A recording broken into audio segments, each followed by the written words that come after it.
السلام عليكم ورحمة الله وبركاته، حبايبنا طلاب تالتة إعدادي في كل مكان، إن شاء الله تكونوا بخير يا حبايب قلبي. والنهارده معانا المحافظة الرابعة وهي محافظة القليوبية. جميل، الناس تركز معايا وتستعن بالله كده وتصلي على النبي ويلا بينا.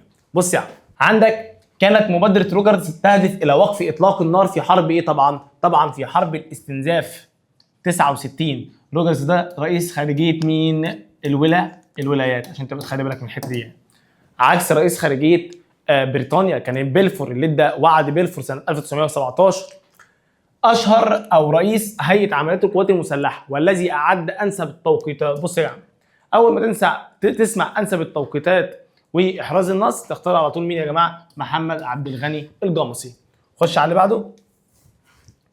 عندك ايه ده بقى؟ الشاي هيبرد يعني.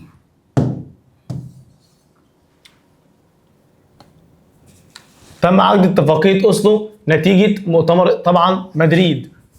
تولت مصر طبعا هي رئاسة الاتحاد الأفريقي 2019. الفاو منظمة مختصة في مجال الزراعة، طبعا كانت تابعة لمين؟ للمجلس الاقتصادي والاجتماعي. جميل.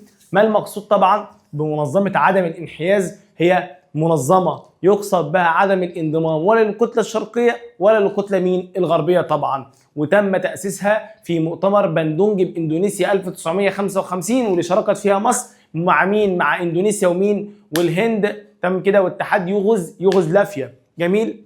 المهم نخش على النقطة الثانية عندي، وهو الدستور. هو الوثيقة الرسمية التي تحدد شكل نظام الحكم في الدولة وتحدد صلاحيات كل سلطة في الدولة. كل سلطة فين؟ في الدولة. جميل. خش على السؤال اللي بعده طبعا، وهو صح وغلط. ركز معايا يا حبيبي.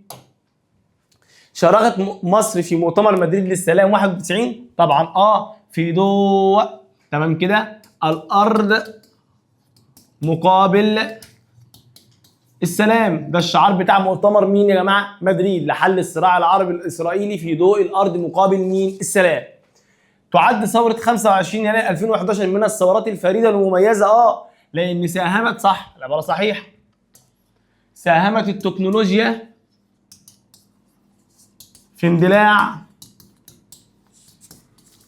الثورة من خلال الاستعانة طبعا عندك بشبكة الانترنت اللي هي الشبكة الدولية للمعلومات، وعندك وسائل الاتصال مثل الفيسبوك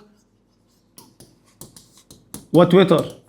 الناس بتوع جيل سناب شات مش هيفهموا يعني ايه تويتر يعني. جميل، صلى على النبي. خش على السؤال اللي بعده.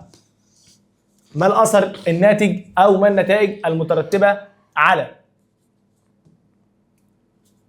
يا ولي النعم إنجاز ثورة يوليو للسد العالي؟ طبعا أدى إلى حماية مصر من خطر الفيضان، ده رقم 1.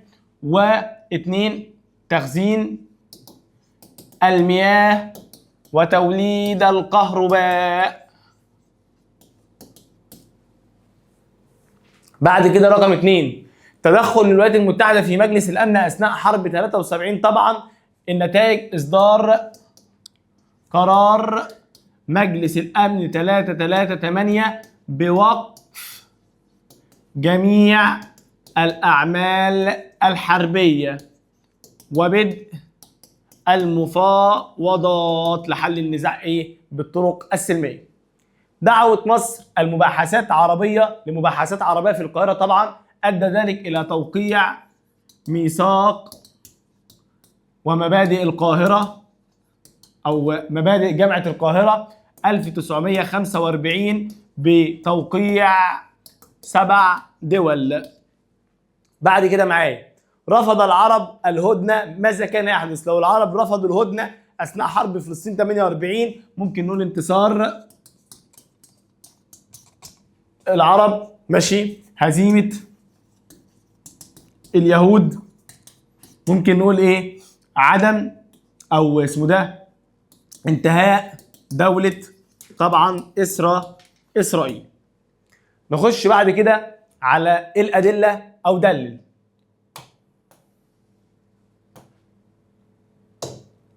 صلى على النبي. بيقول لك لم يستسلم الشعب الفلسطيني لاجراءات بريطانيا لتنفيذ وعد بلفور. بص يا عم، طبعا اجراءات تنفيذ وعد بلفور كانوا 2 سماح، السماح بهجره اعداد كبيره من عرب او من يهود العالم لفلسطين، والسماح بشراء الاراضي من عرب فلسطين ومنحها لمين؟ لليهود. 2 سمح وواحدة هند.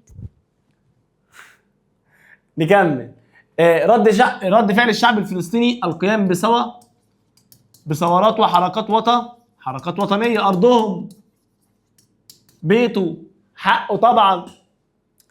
يعمل ايه؟ يعمل حاجتين: انتفاضه 1929 وثوره 1963 بقياده اللجنه طبعا العربيه. شهدت الفترة 1981 تدعيم مكانة المرأة المصرية، طبعا تدعيمها تمكين المرأة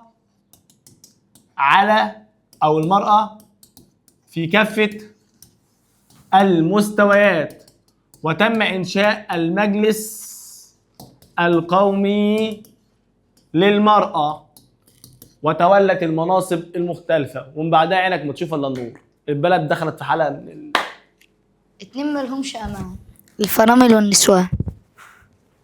المهم، صلى على النبي يا جماعه. ما العلاقه بين معاهده 36 والحاله الاقتصاديه في مصر؟ طبعا توقيع معاهده 36 ادى الى استنزاف موارد مصر الاقتصاديه ومعاناه الشعب المصري. نخش على السؤال اللي بعده. نكمل معانا يا شباب جزء الجغرافيا. بيقول لك احياء بحريه يتم اصطيادها للاستفاده من لحومها وشحومها، دي طبعا الحيتان. وتخلي بالك ان الحيتان بيتم اصطيادها من المحيطات. جميل. عندك سهول فيضيه تقع في الشمال الشرقي لدوله الهند، سهول نهر الجانج. جميل. من اهم الصناعات في الولايات المتحده الامريكيه وتنتج منها ثلث الانتاج العالمي طبعا الصناعات الالكترونيه والكهربائيه. تعال معايا. صح وغلط مع ذكر السبب في الحالتين. تعد سواحل القارات خاصه قاره اوروبا وامريكا الشماليه من المصائد الغنيه بالاسماك. طبعا العباره صحيحه بسبب، قول له يا باشا، توافر المقومات الطبيعية والبشرية لصيد الأسماك. طبعا العوامل الطبيعية وهو التقاء التيارات الباردة مع التيارات الدافئة، ده رقم 1. رقم 2 ضحالة المياه. ماشي. رقم 3 اللي هي الموانئ، والموانئ تنفع طبيعية وتنفع بشرية. جميل. عندك العوامل البشرية اللي هو تطور الأساليب الحديثة. جميل. في الصيد. ماشي. يبقى تقول له بسبب توافر المقومات الطبيعية والايه؟ والبشرية. ترتفع الكثافة السكانية بالمرتفعات والأحواض الغربية في الولايات المتحدة الأمريكية. العبارة طبعا خاطئة. يقل الكثافة السكانية بسبب الظروف الصعبة طبعا الطبيعية الصعبة. جميل. نخش على اللي بعده. ماذا يحدث؟ ده سؤال من الأسئلة الحلوة اللي بتقدر تعبر فيها. ماشي. بص يا عم، تحولت مصر من نظام الزراعة الكثيفة إلى الزراعة العلمية الواسعة. يعني مصر عندها زراعة كثيفة، نفترض إن هي حولتها لزراعة علمية واسعة. يبقى رقم 1 تقول له عندك زيادة الإنتاج. رقم 1. 2 وصول مصر لحاجة اسمها الاكتفاء الذاتي. رقم 3 عندك فاضل ايه؟ لو انت شاطر مثلا تقول له عندك ممكن تقول تصدير او زيادة صادرات مصر من المنتجات او من المحاصيل الزراعية. لن تتبع الهند سياسات تنموية مختلفة. يعني لو الهند ما عملتش سياسات تنموية مختلفة تنهض بالبلد، اللي ممكن يحصل؟ ممكن نقول زيادة. طبعا هي عملت السياسات التنموية عشان تتغلب على المشكلة السكانية، يبقى زيادة المشكلة السكانية واستمرار تدهور الزراعة والصناعة. جميل. تعال بقى نتكلم عن قارن. طبعا بيقول لك وجه المقارنه بين صناعه الالومنيوم وصناعه الاسلاك الكهربائيه من حيث الماده الخام. طبعا الالومنيوم بيخش في صناعته عندك حاجه اسمها الماده الخام وهي البوكسايت. جميل. أولى الدول في صناعة الألومنيوم طبعا دولة مين؟ الولايات المتحدة الأمريكية. جميل. طب تعال نخش على تاني مقارنة ألا وهي إيه؟ صناعة الأسلاك الكهربائية. طبعا بيخش فيها المادة الخام هي النحاس. مين أولى الدول لإنتاج النحاس؟ دولة شيلي. تعال بقى نتكلم على جزء الخريطة. بص يا عم بالراحة معايا كده واحدة واحدة. دي دولة مين؟ نيجيريا. بيكلمك عن الدول اللي بتجاور مين؟ نيجيريا، وبيكلمك عن خريطة نيجيريا بالتفصيل. بيقول لك مسطح مائي. طبعا نيجيريا بتطل على مسطح مائي واحد في الجنوب وهو خليج مين؟ خليج غينيا.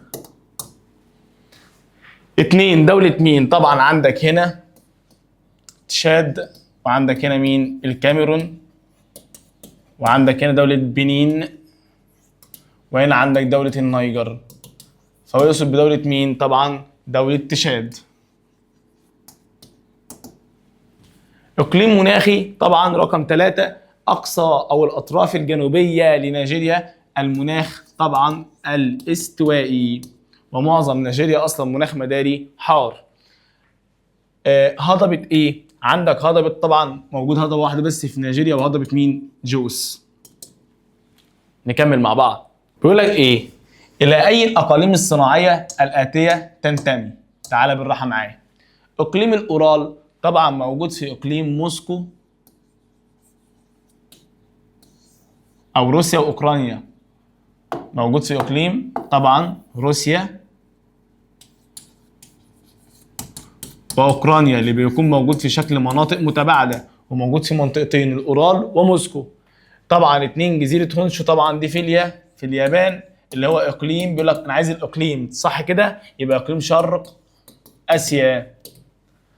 عندك سنغافورة دي من المراكز الصناعية الحديثة اللي موجودة في جنوب شرق آسيا.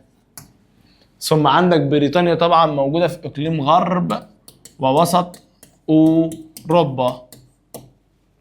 نخش على السؤال اللي بعده. ما النتائج المترتبة على انتشار المناخ الاستوائي والمداري في قارتي آسيا بالنسبة للإنتاج الزراعي؟ طبعا ممكن نقول له أدى ذلك إلى تنوع المحاصيل الزراعية، وجعلها مثلا قارة آسيا الأولى في إنتاج عندك مثلا القطن، وعندك برضو المطاط. ماشي. عندك رقم 2 ما نتائج اتساع مساحة الولايات المتحدة الأمريكية وتنوع تضاريسها؟ ممكن نقول يا باشا أدى ذلك إلى تنوع المناخ، مما أدى إلى طبعا تنوع تمام كده المحاصيل الزراعية. جميل. آخر سؤال مهم جدا. تدفق البترول وانتشار التعليم والرعي البدائي في قارة طبعا آسيا. تقول له إن تدفق البترول طبعا أدى إلى قلة أعداد الرعاة في شبه الجزيرة طبعا عندك العربية. النقطة الثانية انتشار التعليم في وسط آسيا أدى برضو إلى قلة الرعاة في وسط آسيا. ويبقى كده عندنا محافظة القليوبية خلصت، وكانت محافظة لذيذة سهلة بسيطة تمام كده. استنونا في محافظة جديدة إن شاء الله. سلام.